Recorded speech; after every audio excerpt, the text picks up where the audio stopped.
I don't know what that was, but Mm-hmm. weird things always happen when It the said show. tomorrow. It said tomorrow at 11. It said, So, I don't yeah, get that. I don't know I why. know. I don't know That why would be it's the 29th. Anyway, that's weird. I don't know what happened. Okay, let's see here. Hang we're on. here. Yeah, that's right. We're showing up. Let's see here.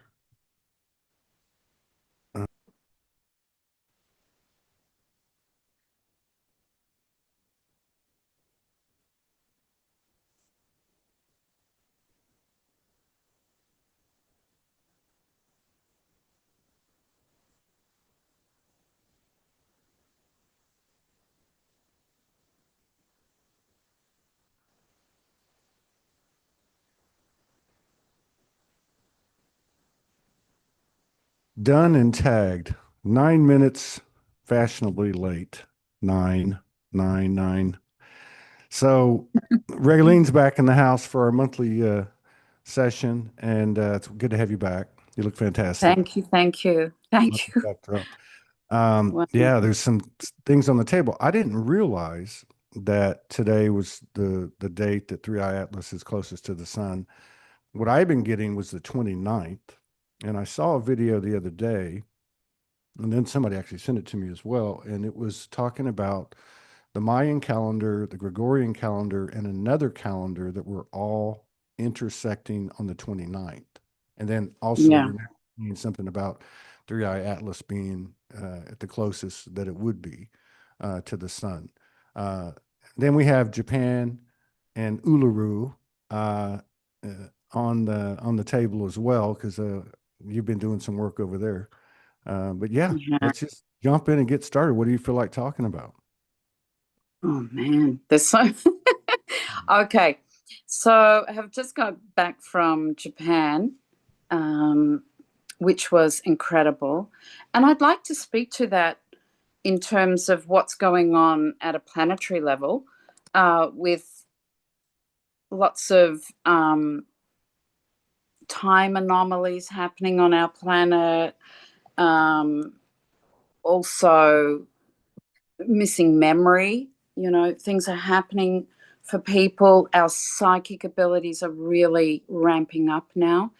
And in Japan, we had some pretty extraordinary uh, events with those time anomalies in Japan itself, um, which shows me that all the gateways are opening up. And I'm not talking about just galactic gateways. The big thing for me, this whole trip to Japan, is what's happening inside our planet, the intraterrestrial doorways that connect in, directly connect and interface with the galactic gateways. But while we're all looking up, we're missing the point of all dimensions that are coalescing uh, on all time space dimensions within our own star, Earth star.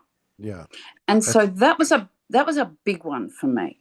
yeah. I just had to interject on the previous show with an incredible sister I just met, Holly Walker out of Oregon, and that comment came out of my mouth because she was speaking to the interterrestrial in in her retelling of her parts of her story, and I said, yeah, and I just find it really ironic right now that we've got this three eye atlas metaphor, energetic symbol coming into our space, and everyone's looking up, you know, when everything is right below our feet. Yeah, so I'm with you on this. Well, all the indigenous and all the ancients know that you have to go on the celestial barge, the starry canoe, in through our Earth to get back to the stars. And so, with that, there's been a lot happening to do with the tectonic plates and how that interfaces or macro micro connects in with the brain plates within our skull. And there's been a lot opening up not to do with only galactic and cosmic consciousness, particularly in the last few weeks, but to do with originator gates, the founder races who came here to bring the harmonic blueprints, this creatrix pattern that is embedded within our DNA and our RNA, our blood song within our golden blood plasma.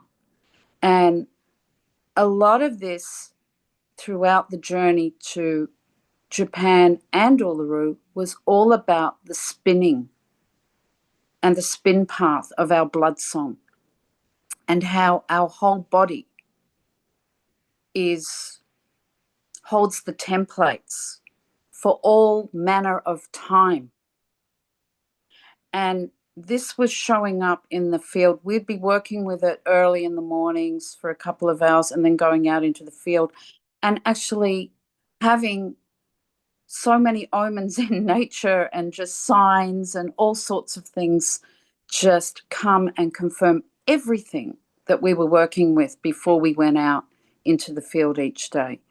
And I just find it extraordinary. Like, the other point I want to make about Atlas, and I don't know what series it is, but I feel that there was a series of an episode of Star Trek where there was some sort of celestial body that came close to the Enterprise, and that it was having an influence on the psyche of the members of Enterprise in relation to bringing up everything around shadow stuff. And we can see with AI, 3i Atlas, that, we've got the third eye connection. The work in Japan was very heavily about the opening up of the third eye, and in particularly the dragon mothers and their dragon palaces and kingdoms in under the tectonic plates, and how the pineal gland, or the third eye of the mother dragon on Draco, has received back her sight. But in Japan, it was how she had her navel severed, and to her true source, to her source coding. And that was being rewoven back into the fabric of galactic and cosmic harmonic resonance with the belly, the so-called belly of the beast. But really the mother codon is being rewoven back in. And this activated a big exaltation within the Ring of Fire and Ice, which the 4 tectonic plates that govern the whole starting point for igniting the Ring of Fire and Ice are in Japan, and that was the reason for going there. And this has created a whole arcing system opening up across the Ring of Fire and Ice, which is the Grand Dame, the Great Mother arc for our whole planetary arcing systems. These mother arcs are all over our planet. And we hear a lot also about the space arcs that came to our planet from other regions in our galaxy. And these are all coming back online now. And it's just incredible. For me, 3i Atlas, everything that people are mentioning about it is true. Yes, there could be a malevolent, people are saying Draco reptilians or Anunnaki, that it's their influence imprinting, and then others are saying that it's benevolent, and some are saying it's a neutral. And the point I'm trying to make is that according to where we are holding our belief systems around different star groups and brethren, not brethren, lineages, hybridization, dicing and splicing within our psyche, that is all coming up now. So whether you've got the whole hopium thing, where someone's coming to save us and something outside of our own, innate, divine, angelic human technology and architecture is operating, that is going to give you something that you don't already have, or someone or something is going to take away something that you feel you don't have, or has been taken from you. This is all coming up in the psyche to be recalibrated now, because whether we know it or not, whether we like it or not, we have moved into galactic consciousness, and with that comes a big responsibility, our ability to respond to the Earth Mother's calling now without all the reactivity. So the biggest thing emotionally and within the psyche with the work in Japan was the relinquishing or the dismantling of any stamps that were trauma loops in our system Yeah. have And been dissolved.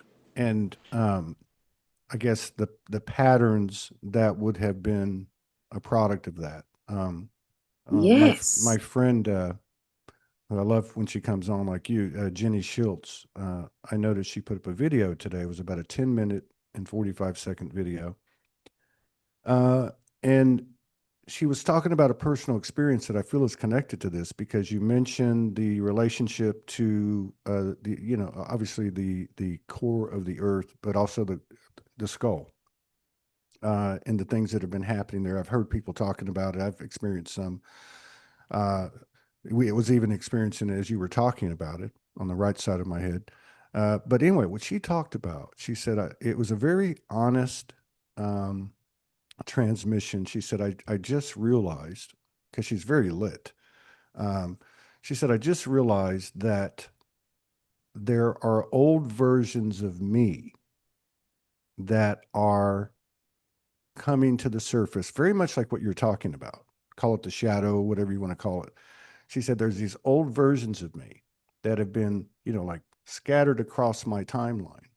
Uh, even the way I'm speaking to my husband or thinking about my husband or what I'm saying, and so she was, it was a very, very human transmission, but very galactic in nature, like she is. And to me, when I listen to you, because I always try to look for, okay, what does that feel like? What does that mean at the human experiential level, right? And I feel like she kind of hit the nail on the head. And what you're talking about seems to be related, that it's not so much the world, that's coming, being put out on the carpet, called out on the carpet. It's our own personal identities, roles, labels, trauma impressions, like you talked about, the patterns that developed from those things that are being put to rest. Is this what you're talking about? Is this the type of transformation taking place at these lower level or past experiences that were based in illusion and trauma are leaving us? Yes. It's coming up now and it's totally in our face. And it's not just happening for us, it's happening for everyone universally. So any of the stories, the patterns, the programs that are not source guided are coming up in our face now. So we'll either be, in overwhelm or hyped up about, oh, someone's coming to save me, or, you know, all this stuff that's about duality, reality, polarity, pull in the extremes around our galactic nature, our galactic histories, and all that entails. It's like we're moving now out of doing all the work with inherited flaws through the family lineages, and now we're going galactic with it. What are we handing back with love? What are we recognizing without the emotional charge? Where are we recognizing the timestamps and the trauma loops that have held us in just this hamster wheel of samsara throughout lifetimes, throughout patterns? All this is coming up now. And so for me, when I tune into AI Atlas, I tune into this aspect of AI Atlas, which could be all these things that people are picking up in the field. None of it's right or wrong. It's just what do we do with the information and how can we be responsive with it and how can we integrate and alchemize and anchor it in a way that works with the planet's higher self, our higher self, so our source codes, that shifts this into a whole nother paradigm. So for me, it's not, oh, this is the right answer to this. This is the, that's wrong. They got it right. They got it wrong. No, this is what I'm talking about, the duality reality and the polarity pull that we are now really getting to a point of integrating at a galactic level. We've already entered, we're already in galactic community. We're already in galactic consciousness. That is apparent to most who are watching this show. Yeah. And it only takes a few to hold it, ground and alchemize for the whole. Yeah. And I love the way you put that because one of the things I have to admit, it's probably not nice, but I kind of giggle at all the different variations of transmissions, remote viewers, and so on. It reminds me of the solar flash predictions that came and went over the last few years. And I've kind of giggled about it because I thought, okay, I wonder what's going to happen once it passes. All these predictions are all over the place. But I think to your point, each one of them is valid and real. The other thing I find really interesting about your trip to Japan. So if specifically, and this is just one possibility, if specifically part of what's occurred, because you're right, this is not just happening to the human beings on the earth. This is a universal correction. It's a universal moving back to the center. But if Sorry to cut you off, Todd, but go, I'm going to have to get a new lead for my laptop. For some reason, the go ahead. power of my laptop is just being drawn out like no Yeah, man's business. it's probably the content of the conversation. Yeah, and I'm already down to 4%, Go and ahead, I go don't get know it. Go how. get it. Go get Okay, it. so I'm just going to try and Yeah, see yeah. if that helps. Apologies. No, no, no problem. Welcome everybody for the second show of the day. We got a big week this week, so stay tuned to our Facebook or YouTube or X. Have some good shows coming this week. Some of the regular shows, but also some new faces, which is really where I've been trying to push this is some new faces through the end of the year, so we can meet more people, hear more stories, and get more perspectives. It's always wonderful to talk to Raeline. She's very tapped in. It's a pretty wild symbol behind her.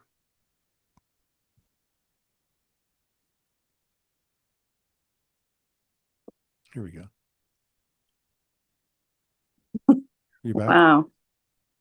Yeah, just plugging a new new power. It's There it really goes. interesting too. We're talking about the power now. Right. Right where I'm talking about this too, Japan, I think in the late 1800s, cut their power supply right through the stomach or the navel of the dragon. Japan is an actual dragon. If anybody looks at a map of Japan, Yeah. it is a dragon. Well, that's what I was And so, talking about. That's what I so was right, talking about. wow. When You you know, just said this, because when you said that about the navel of the Draco mother, basically, right? Isn't that what you said? Yeah. yeah, Okay. So if we just look at the mix on Earth, we can talk about uh, racial bias, prejudice, us against them, division, separation, stories, narratives. Um, Obviously, one of the big narratives that we've had in these communities has been revolved around the Draco.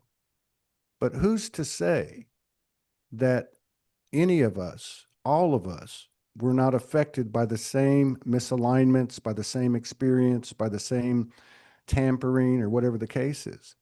And here we have a history of where many people would look at that Draco energy as being an antagonist or an oppressor But what if the root of it was that the mother behind all of that had her navel removed, and therefore our umbilical connection was disconnected. And maybe this is the type of information and intelligence that's coming through, that we are all subjected to the same thing and are all truly brethren.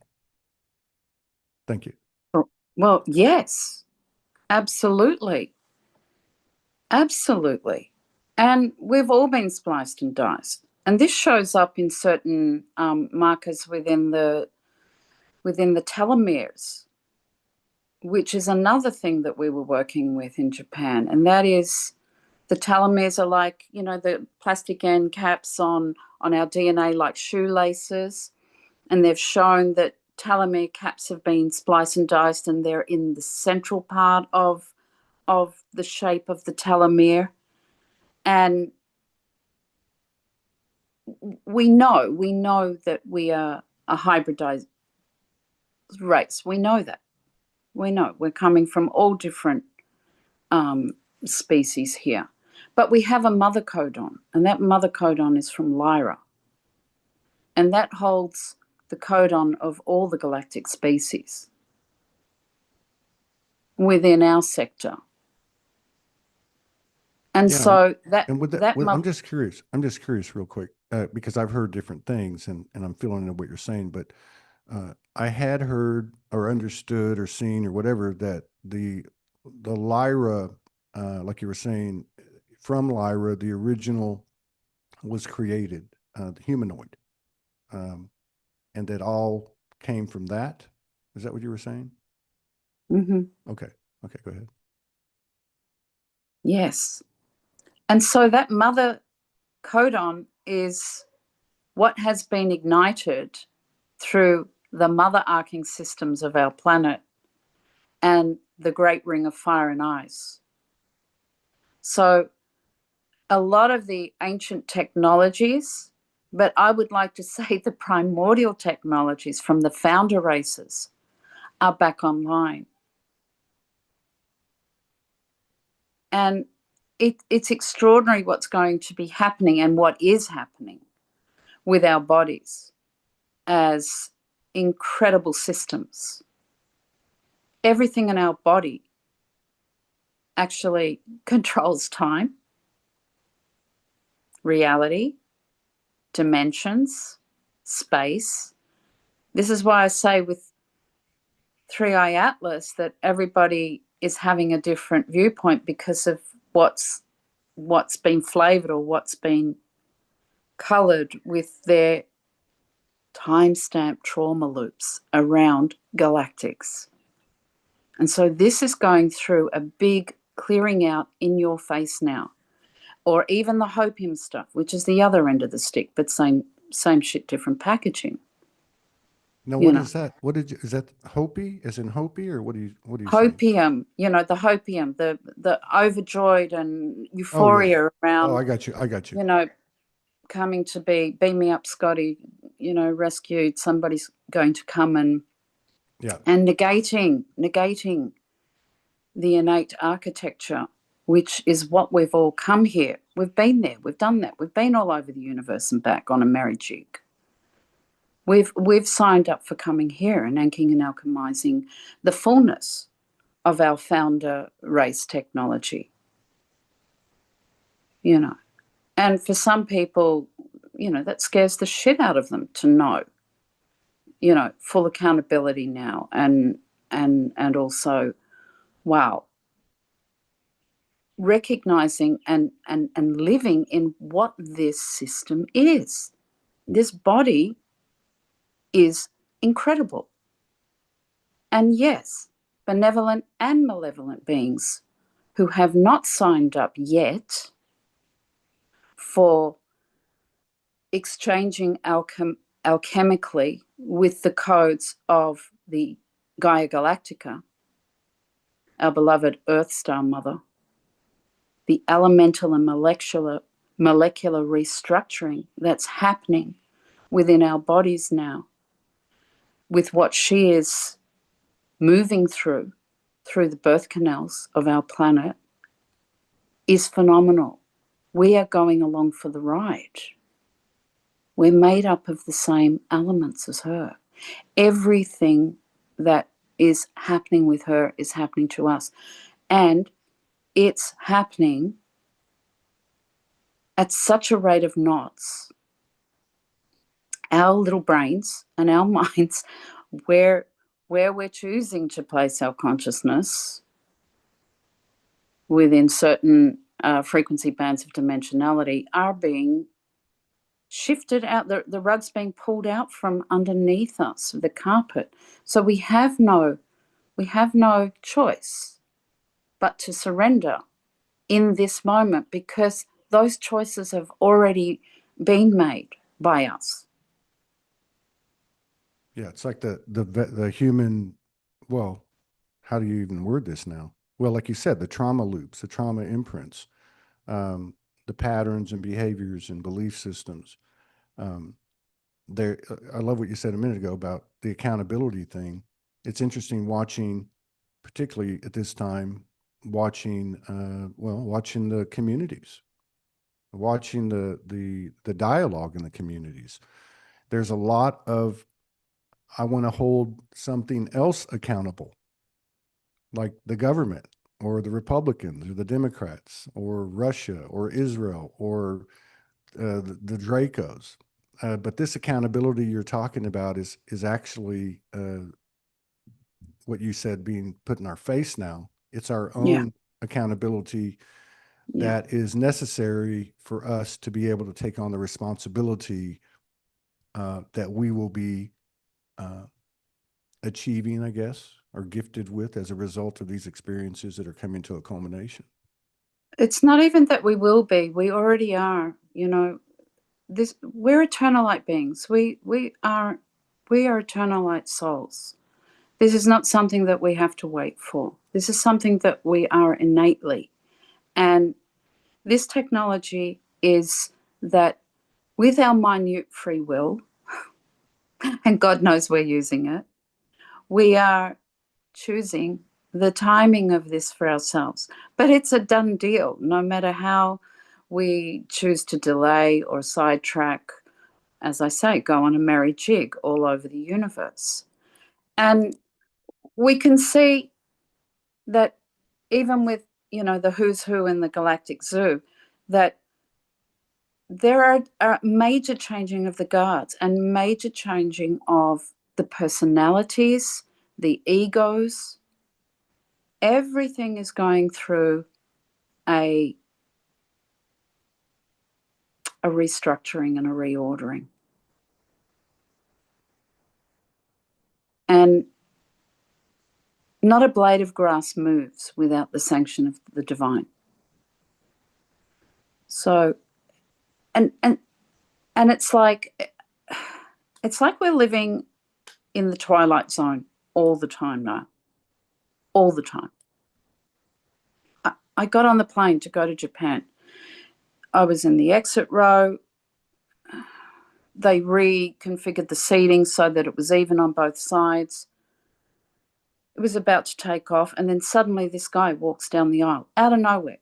The hostesses didn't know he was on the flight. Suddenly they'd get another guy to go back to his other seat, and he went and sat next to the window. 3.5-hour flight to Cairns to catch the connecting flight to Tokyo. This guy did not say a word to me. On the descent, he started talking, and he'd just been to Europe, was editing a whole lot of photos. I said, "Oh, what was your favourite place?" "Oh, the Vatican." Right? I said, "Oh, I've just been to the Vatican." Then he says, "What are you doing?" He was from the area that I live, grew up as a kid, now lives in Papua New Guinea, right? But then he starts talking. Suddenly the conversation shifts to, "What are you doing in Japan?" And I told him. And he starts telling me out of the blue his stories about being taken up on ships. This is in the descent. We've got like 25 minutes. This guy just downloads me, his whole story, being on the ship. There are other humans on the ship. He wasn't human. He understood their language, scared the shit out of them, that he could understand them. He got taken up onto the bridge of the ship. I said, could you interface with the technology with your DNA? He said, no. But I knew I had been on this ship 1,000 times. And he's telling me that he's unwell. He's got stage 4 cancer. I said, I know. I start telling him about his blood and his golden blood plasma and how he can work with that and the stars in his bones. And he said, why are you telling me all this? He said, I've got bone cancer. I said, yes, I know you've got bone cancer. That's why I'm telling you this. And he's a Draco hybrid, right? So he said, they were bad, but they weren't that bad. And so it was all relative to him. So they were experimenting on humans, but then they realized that he was one of them and could understand their language. And so it was an incredible experience. Then the other end, I arrive in Japan and I'm at Mount Fuji, and a friend in Hawaii suddenly has moved to Japan to live. He's working with these white dragon keepers where he's living, elders, Japanese elders. And he happens to mention that I'm there, and he said, and one of the elders says, she's at Mount Fuji. And he said, yes. And then he just says, out of the blue, Raeline. And he said, what, do you follow her on Facebook too? And he said, what do you mean? And he said, she's here to work with the REI lines, the Ray lines, Japanese dragon lines. And she's at Mount Fuji and she's been invited. And he started laughing. And he said, and the old elder said, what are you laughing at? He said, that's her name. So That's it wild. was it was That's wild. wild. It was a wild trip. One of our members lost memory for 4 hours, didn't know who we were, didn't know to contact us in the next rooms. It was a wild ride. And then we arrive at Uluru and to deliver from Fuji. And boy, oh boy, we got the biggest. As soon as we started ceremony, electrical storms like I've never seen. The colors coming out of these electrical storms were incredible. And the moment that we finished, I was saying to the girls, come on, we've got to get out of here quick. The winds whipped up like no man's business, and just the electrical currency around Uluru was phenomenal, and it happened twice. We had wind, we had rain, we had thunder, we had lightning, we had rainbows all at once, black as black and going off. It was incredible. Wow. So things were shifting with the changing of the guards. Was it us doing it? No. Were we a part of something that was destined to happen on that day? Yes. It was on the 21st. Again, another important date and the new moon. But this is how it's happening now. And if we stay connected with nature and bear witness to what's happening on all those other levels that you mentioned earlier, that, are really not having that much influence unless we place our attention there as our realities, not really having that much influence in the field now compared to what is. Yeah. Yeah. You can see it falling away. And you're right. It's moving very rapidly. It's too much for our brains, too much for our minds.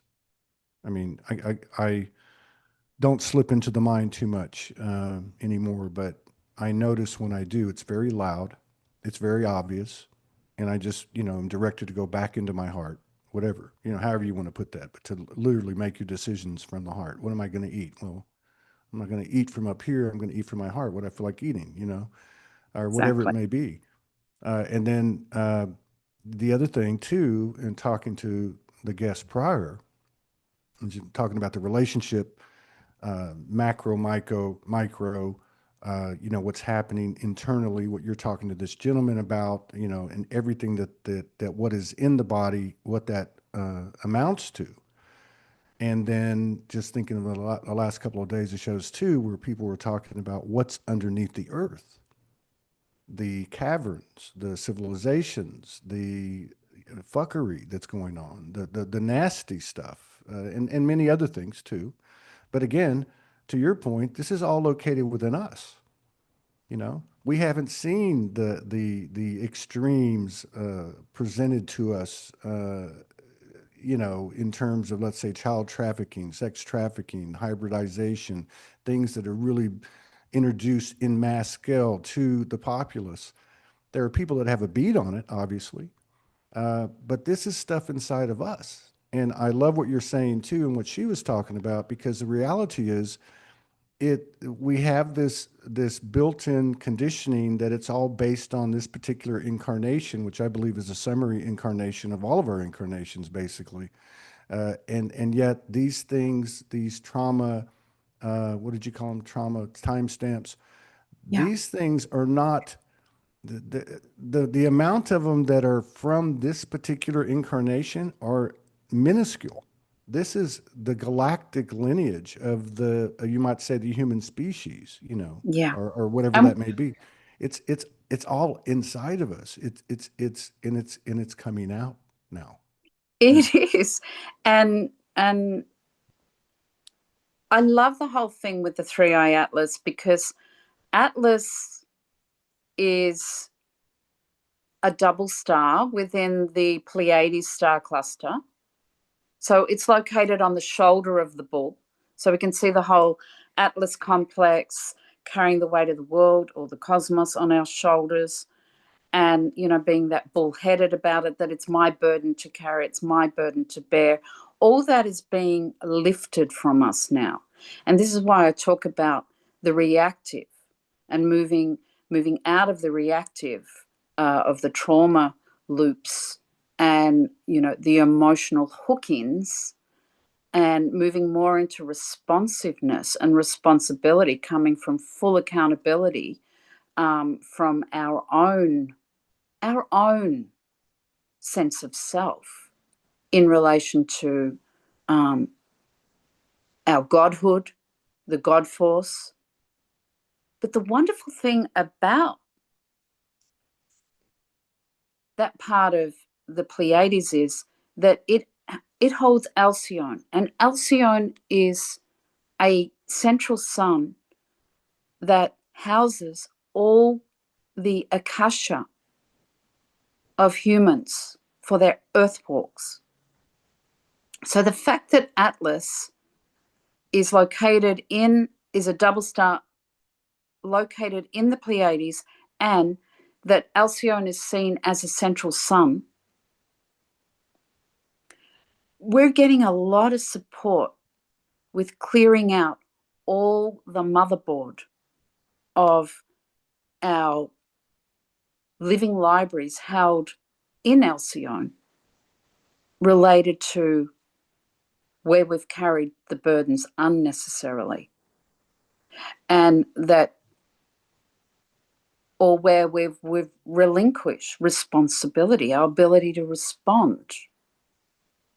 So this double star atlas is often associated with the star Alcyone, which is the chief star in the Pleiades, because of that reason, because it holds all our akasha, it holds all our galactic and, more importantly, our earth walk stories. So it's through these two that we're able to clear these timestamps and trauma loops around where we've relinquished control, where we've relinquished responsibility, our ability to naturally and organically respond. And so all that is returning to us now. The other wonderful thing about this Atlas thing is that it's going to be doing a flyby closest to the Earth. And the last time we met, I said it's like it's doing a flyby and waving at us, and like as a little alarm bell ringing. And it's going to do a flyby closest to the Earth on the day that the sun aligns with the galactic center. So Whoa. What day is this is that? What day is that? Do you know? 19th of December. Oh, I know. It's my birthday. 19 December. It's my birthday. And I know this That's your happens birthday. every, Happy it's my day. birthday. Mine's So this December is the why, 9th. that's right. Well, So this is when the sun passes through 27 degrees of Sagittarius. But for me, the big one here is that we're moving through Ophiuchus. yeah, that's my sign. Yeah, exactly. And Somebody we're in the sent me a year. note about this yesterday, and I, some people will send you something and it's in their own language. Hmm. So she sends me this thing and it's in her own language, and that was what stood out. But I just wanted to mention too that maybe that's why, because I was set to return to the States middle of this month, and my soul came in and said, "You're not going anywhere. You need to just sit still." And I kind of got from it, but I wasn't sure. I feel pretty sure now that you've told me this, that it would last till about the middle of December, and then I would get my orders to go wherever I'm going, something like that. So that kind of helps me anyway. Thanks. Well, I just changed the whole lead again and it's sucked out to 3%. And I don't know what's going on. I'm just trying to keep changing stuff up and see Wow. if the power connects. But, the wonderful thing about this, it's all about being a celestial lighthouse. This is what, Sagittarius represents. And Ophiuchus, we're in the year of the snake. And Mm. we're really getting a lot of information from Ophiuchus now. Um, Another weird thing is I had this dream. I was half awake, half asleep. All week I've been getting the anime. I don't particularly like cartoons and animated films, but I kept getting this thing, anime, which is the Japanese, animation films. And I awoke with this name and I looked it up, and it's one of the celestial mages of the anime. And she holds three celestial keys. And one of them is a black key of Ophiuchus. The other two, a gold and a silver one. All my life, I've heard your life is gold and your life is a key. Your life is gold. On this trip, it was just playing over like a broken record every time I'd go anywhere. But this whole black key of Ophiuchus coming in, I feel, is important for this flyby of the Earth on the 19th of December, the solar alignment with the um, galactic center, with our Earth and our Earth's core center. I feel that the diamond within our core center is lining up with these threes. And a lot of the work has been that diamond center has been recalibrating and spinning all these mother arcs all over our planet. Um, you know, there's there's so much going on in my brain. Before I left, I had to have 10 hours of craniosacral therapy, which a whole new system of working with these brain plates came through me in relation to a fractal macro, micro whole system of how all the meridians on our planet have changed. That whole Greenwich Mean Time meridian, no longer. There are very specific time zones that are original timekeeping zones on our planet that are back online, and that our bodies are working with this now organically, not with hijack time loops interfering. And so that's a major thing as well. But I had 10 hours cranial sacral therapy before, in preparation to go work with the tectonic plates in Japan and the ignition of the Ring of Fire and Ice, and a whole new system of I wouldn't say healing, it's of our innate technology has been downloaded, um, which I'm hoping to share at some point once I've integrated it all. But let's just say that our bodies and the celestial bodies are moving, have held the ignition points to go into exaltation. So the whole purpose of planets and asteroids and all these celestial bodies have been as teachers of what and what not to do on the galactic and Earth walk. Now they're moving into exaltation, which is how we can work with these principles in their exalted states, which even the planets are moving through and the star systems are moving through. We're moving into an exaltation. We're moving up a higher octave of the original coding. And the wonderful thing with the mother codon on Lyra is that the lost chord of creation has been resounded through her harp throughout the cosmos. And that perfect fifth and that lost chord is no longer lost. It's been refound. Mm. And so that frequency band and those sound, sonic weaving is moving through every fabric of dimensionality now. This helps me too, because let me just back up a little bit and connect three things that you said. One is your friend that lost memory for 4 hours and these twilight zone-ish experiences. And then again, the movement, the correlation of things lining up into this period of exaltation. And I received this just 2 or 3 days ago. In fact, I made a recording of it as I was guided, which ultimately culminated with me saying, we're actually moving into a higher octave. So it was even like toning. But the reason I wanted to mention this is because I had another one last night. I've had about 4, if I can remember correctly. I want to say about 4, maybe 6 of these episodes that have occurred since the 15th.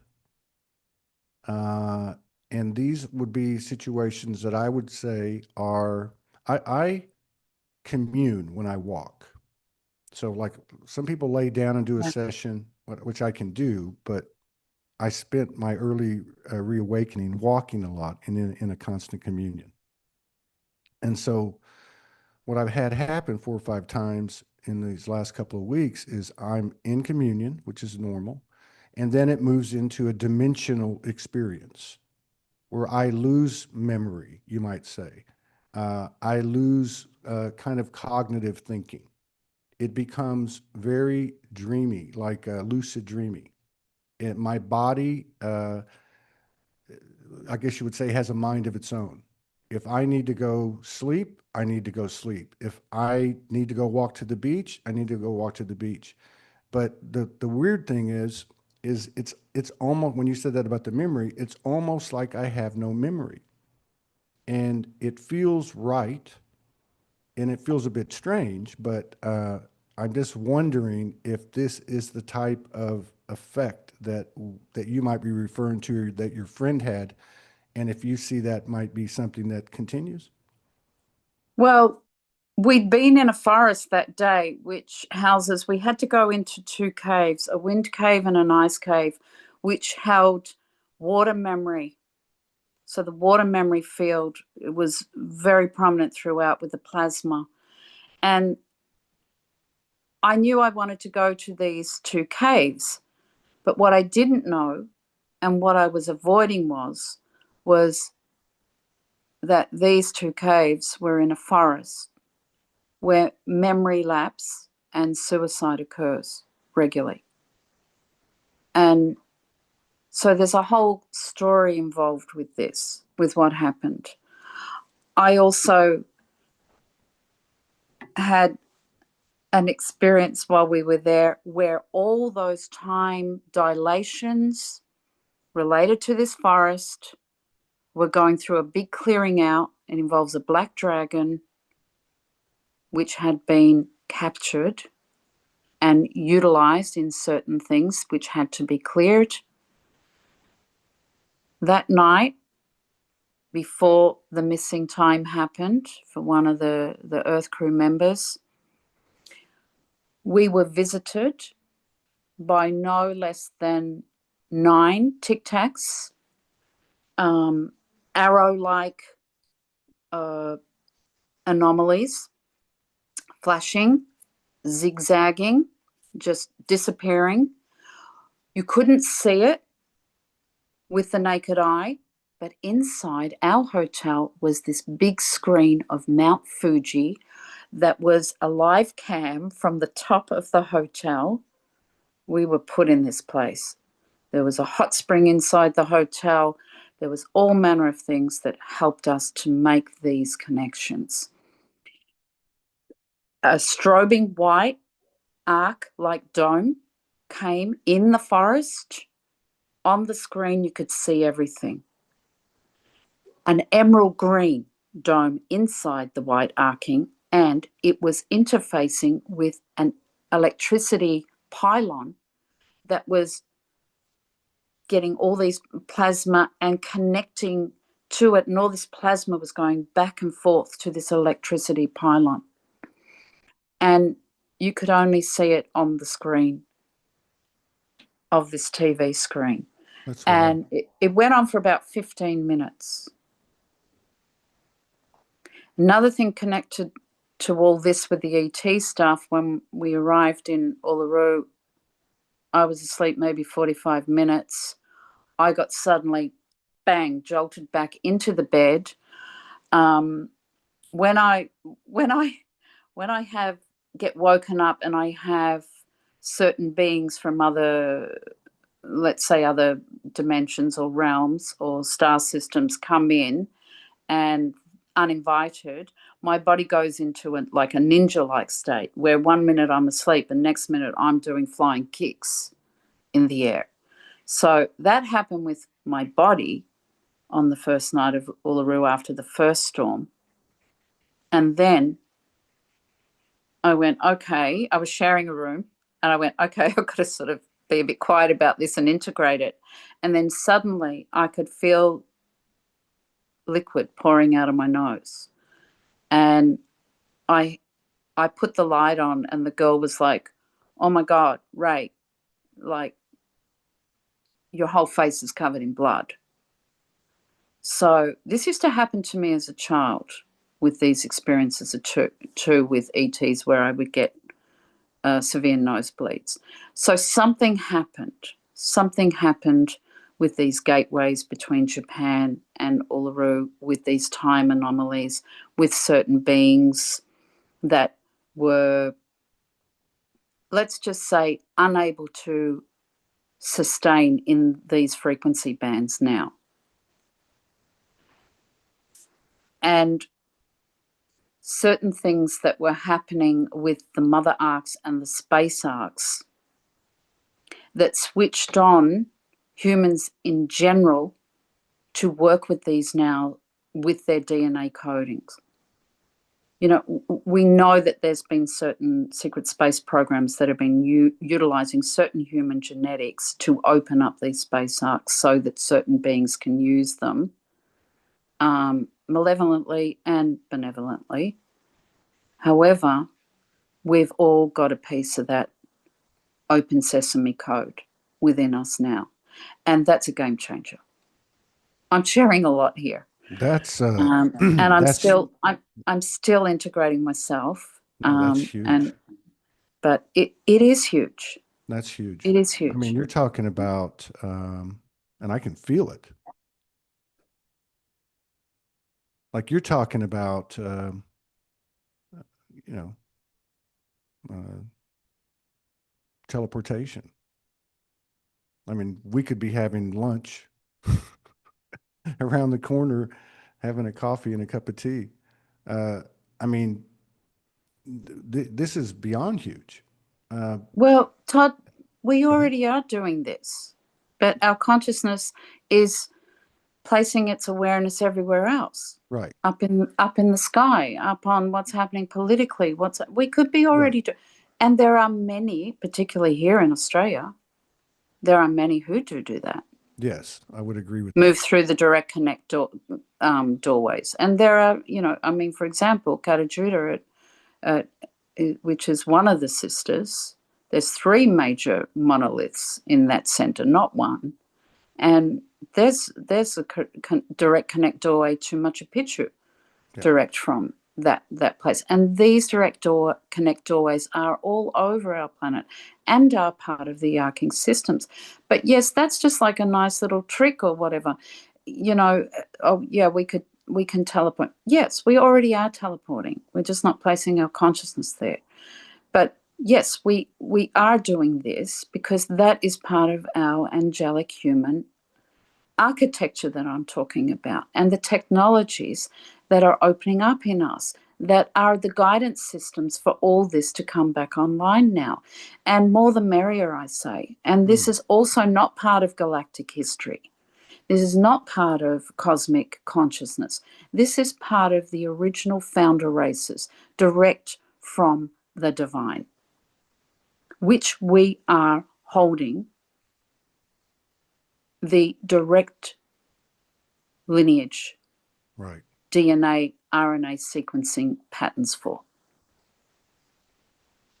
And it's not for the chosen few. If you're an angelic, organic human being, you're holding this. And right, this is your divine birthright, and this is your innate capacity. And we have to move. Yes, it's a nice stepping stone to do the galactics, to do the cosmic consciousness. But if we don't have source and source code as our main focus throughout all that, then we're limiting our right. capacity as who we truly are as spirit souls. I think I told you about my friend Gareth Jenkins out of Melbourne, who's got a fascinating story going back to the mid 90s, and very, very unique individual. He's doing a show every Wednesday in the Southern Hemisphere. Uh, he's in constant contact with Arcturian, and one of the things they've been telling him for quite some time is that by the end of the year we won't recognize ourselves. And so now that Exactly.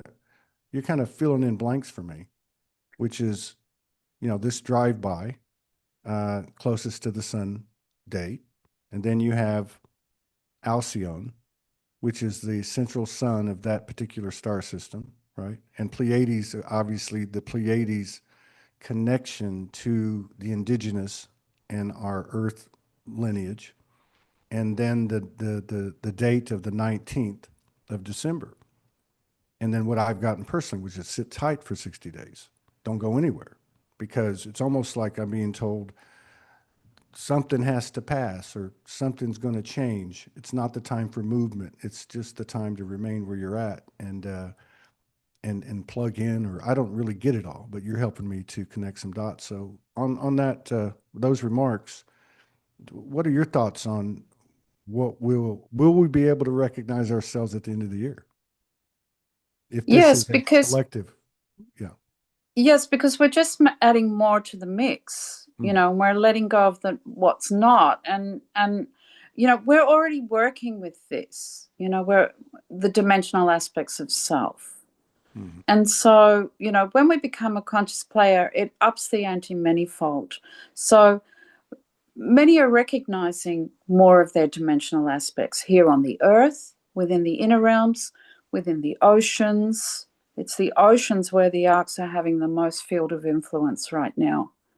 And I was delighted to be flying over the Mariana Trench, mm. which is, the deepest part of our earth in terms of oceanic consciousness, and did a little bit of work with that on the way flying over it. And this is what is going to be opening up our facets of, and yes, are we that? No, we're not that.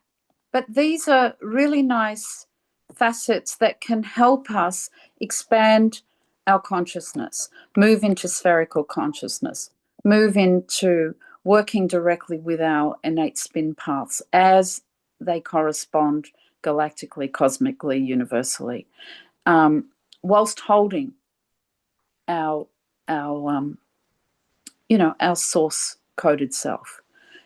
So I feel that people will find themselves more through nature. Nature's, fully loaded and encoded right now, and it is what's coming out of nature from the inner recesses of and what's realigning. What's realigning it is that the dragons are helping to reconnect or reconfigure the portals back to the surface from the inner earth that reconnects the organic and what I call the originator gates of our planet back with original consciousness. So it's not going back into ancient technologies, it's going back into primordial technologies, which is within us. And the keys and codes of that primordial technology and those originator gates realigning from the inside out, that's the game changer Yeah. with what's happening with our bodies. And that's the game changer with how we recognize ourselves moving forward. Mm. Yeah, it's like I can see it, and with what you're saying too, like some of these beings that couldn't hang in the expanded frequency bands that you guys were part of, that type of thing. In other words, you have from the original navel or the original source, you have the original being reconnected, and therefore anything that was created as a result of tampering or altering becomes immediately neutralized, nullified, or Yeah, the dicing and splicing and also the dicing and splicing of our beloved, Earth Mother's body, yeah, macro, micro. And again, when I talk elementally and molecularly, we're all coming along for the ride. And even the dragons, are being asked to choose. Those that have been utilized in malevolent ways, those that have been enslaved, those that have been trapped within certain tunnel systems, mind systems, and beautiful, their beautiful innate or divine innate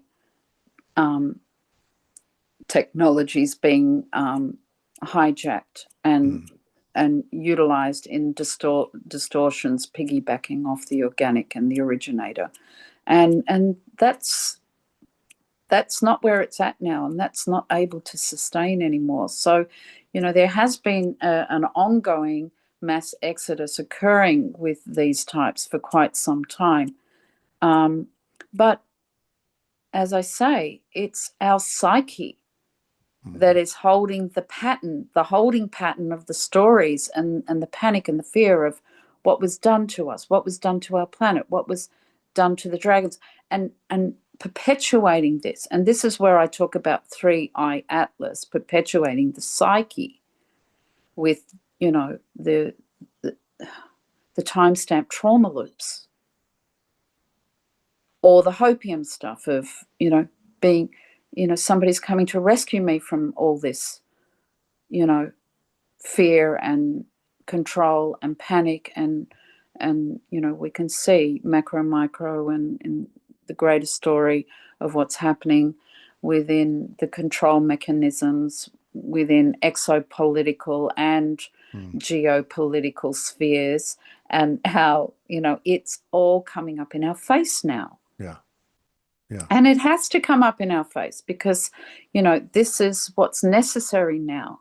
And this is the full accountability part and the letting go of the carrying the burdens of it all through the Atlas complex, yeah, and moving into being able to read our Akasha, being able to read the living libraries of our own bodies and the earth bodies, the fields and the forms of personal and planetary.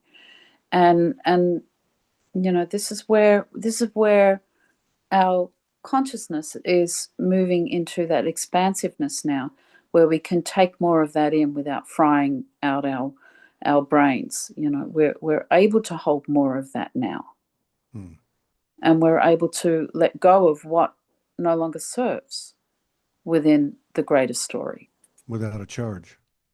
without emotional hooks Right. and being pulled into the drama vortices. Exactly. And I love the reality of the dragons. I know that's popped up for me recently, and I've heard a few other people talk about it.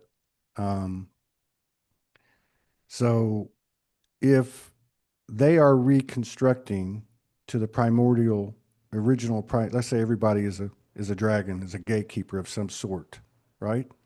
And we're all focused on reigniting that originality, then there is no room for this anymore.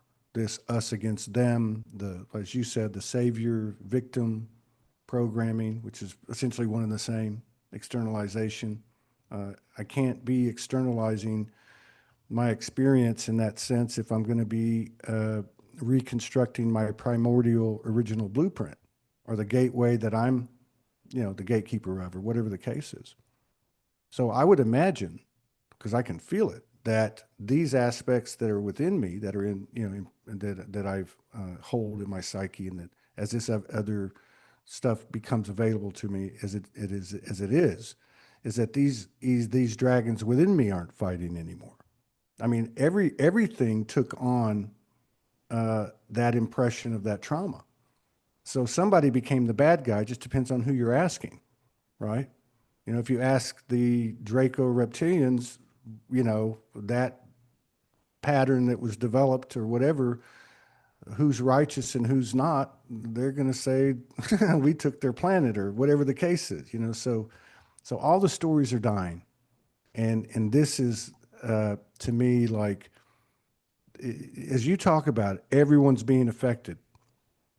This is huge because it doesn't matter if you're in a starseed circle or a light worker group or a church on Sunday, whatever the case is, everybody's being hit with the same thing. And that's about as raw as you can get.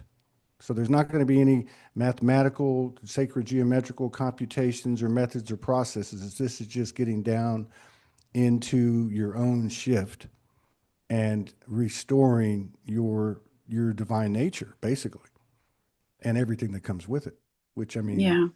that's the other side of it, and that's the part we want to get to. But we've got to own everything, so we can not disown it, but so we can see the value of the whole journey and make sense of it. And again, to choose this path without a charge, without an emotional hook. That's the key. You can't we can't put up boundaries anymore and say that that person's an asshole. The boundary is simply my own field, and it takes care of itself as I take care of myself. So this is really good stuff that you're coming back with, but I can tell you're just scratching the surface. Yeah. Got a lot of Yeah. integration to do, so I'm looking forward to. There is a lot. And, the game changer was when the mother dragon on Draco got her sight back, Mm, and that happened through the opening of the pineal portals on our planet through the pine cones. mm, So this is a pine cone from Mount Fuji, but people may remember who are watching that we went to the courtyard of the pine cones in the Vatican Museum, and an incredible thing opened up there with the dragons and the mm, hybrid dragons. Incredible epigenetics. None of the wonderful thing about epigenetics is, and hybridization, it does not interfere with our original DNA. mm, So there are many ways to experience and explore ourselves, and many bodies to move through to do the work, but without being attached. We bear witness to it all.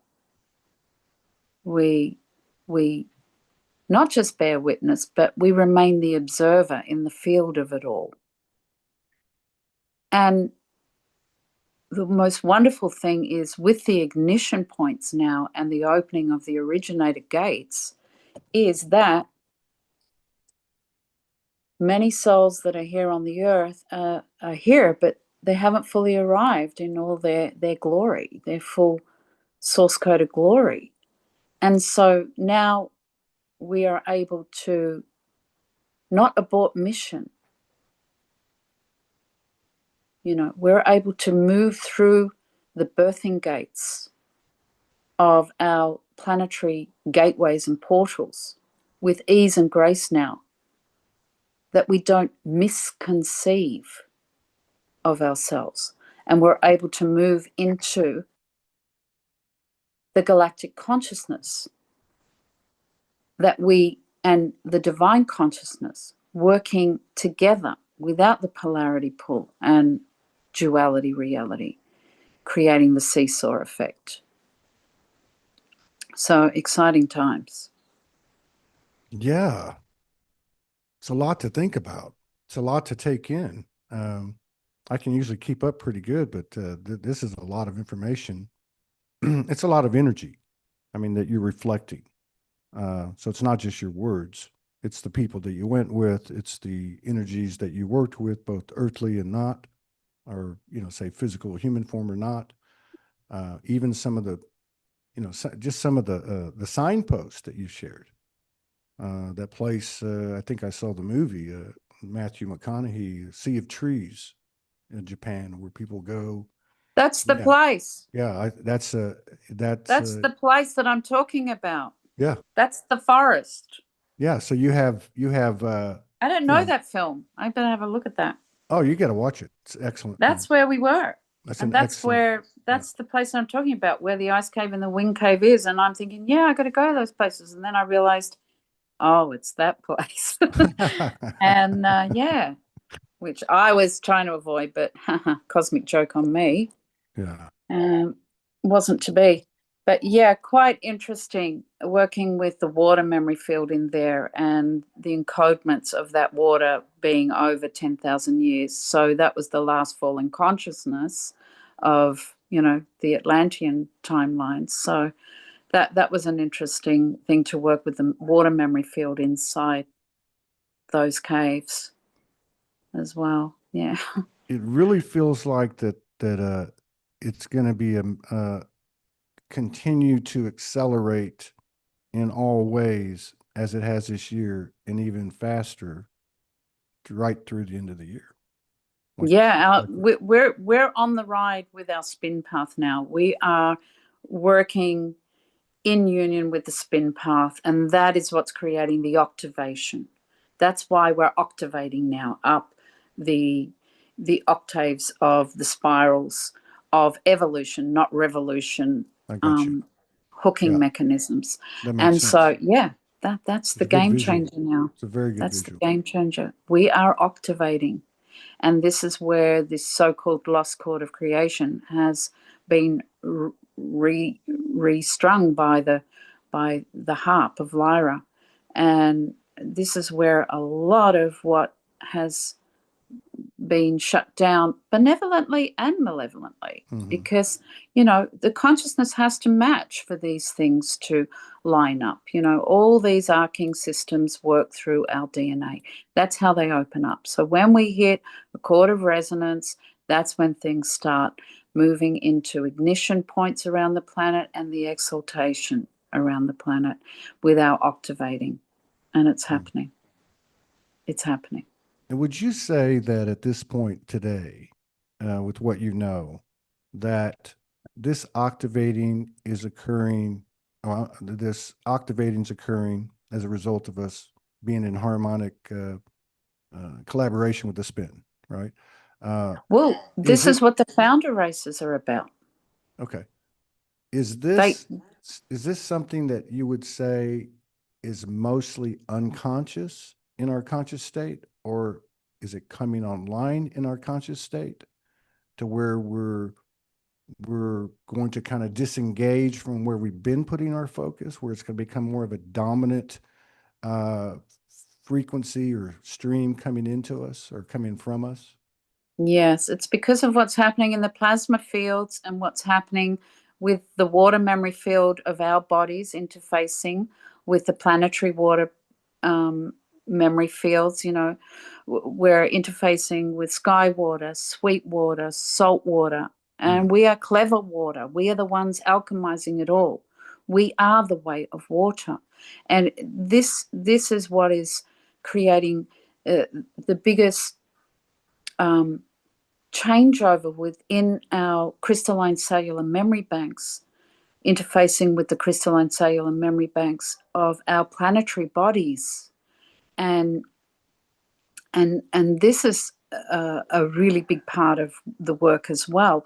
Working with water, interfacing with water, mm, speaking with water from this capacity, owning it.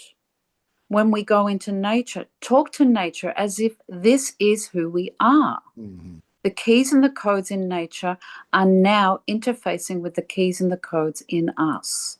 Yeah. And we go in and we behave like that is the most natural thing for us. That is the most divine, organic way to interface with all beings residing within and on, with inside and with on the surface of our planet, Yeah. within all the kingdom collectives that and dimensional collectives. Yeah. These episodes that I mentioned, I'm just thinking of two, the one last night and at least one other one, because I don't always go to the beach in these episodes that I spoke of, but the two that I can think of right now, especially last night, was such a powerful. And what happened actually, this wasn't last night, it was like 2 or 3 nights ago. I went out there. I thought I was done, and I started to walk away, and I heard I say her mother Mm. says, "No, you need to take your shoes off and go put your feet in the sand and sit down over at this stoop." And I did, and it was very much what you just said. Like, I speak to nature, but this was more like a symphony. Yeah. Every wave was every color It's the shimmering. octavating. Yeah, yeah. This It is the was. It was. octavating and the lost chord of creation coming back into it's what it is. It's an unraveling, an Mm, untightening. Our DNA has been wound up so tight and it's loosening mm, and it's starting to create harmonics. yeah, And it's through when I talk about founder race, we are holding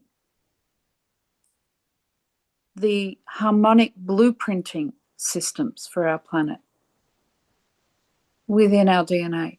We are holding the harmonics.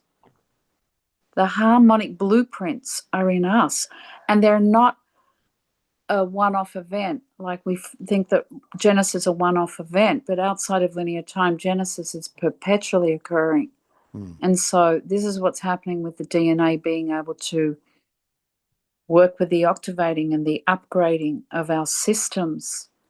And it is it if we are conscious players and we just speak like this is our natural state of being, mm, it ups the ante manifold.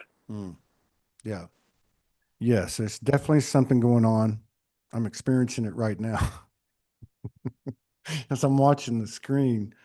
And that's the other thing. The presence of plasma has been coming online for me, but these episodes that I'm referring to, big time, and even like this moment I just had right now, uh, there's a plasma presence that's becoming more and more a part of the picture.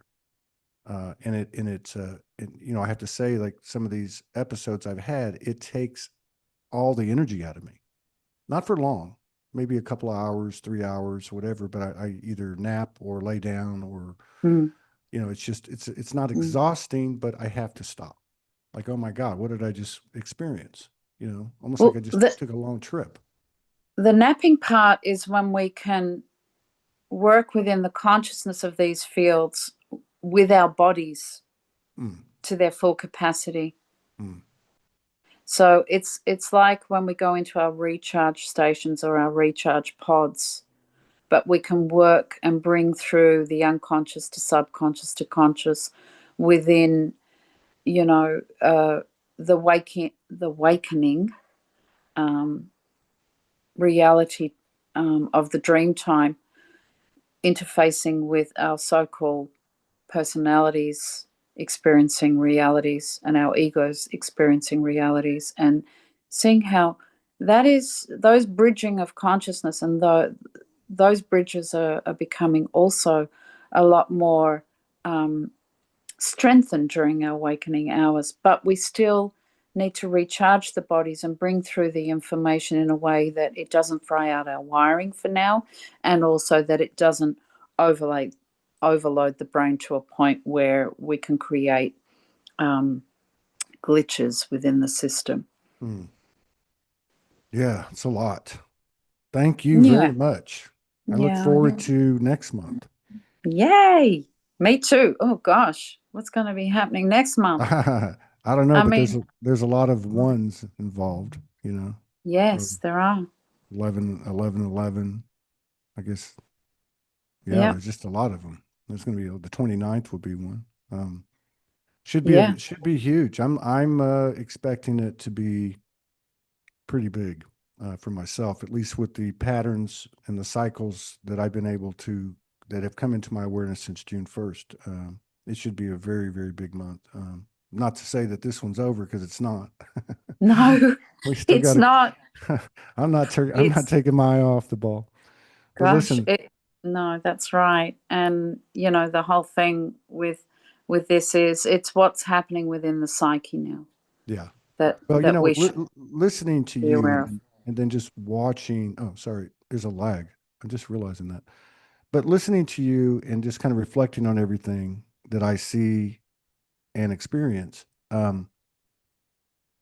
there's a lot of talk about zero pointing, a lot of talk about bringing in extremes of the polarity to the the central point, especially in a duality.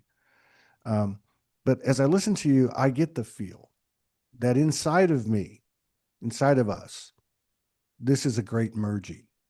We're merging all of these pieces of us that we have projected outside of us, and we see through our prejudices and our biases and division and separation mindsets. But these are actually us. So Yeah, there's my masculine and feminine. There's my narcissist, my empath. There's my good guy. There's my bad guy. There's my benevolent. There's my malevolent. There's all these different things, and I can really feel into it as you've told this story because it carries such a comprehensive amount of intel that's really all coming down to the same place. So I thank you very much on behalf of myself and thank everybody you. else. Yeah, I'll see you next month. And Thank you, Hart. It's my absolute pleasure to join you each month. Thank you so much for the invitation, and thank you, everyone who's with us, either now or in the playback, for hanging in with us in the field. And it's just a beautiful time. yeah, yeah, it is. I'm excited to see where it goes. I'm Yeah. sure I'll have a dimensional episode tonight. I'll go to the beach. Yeah. I'll be prepared. You take Yeah. care.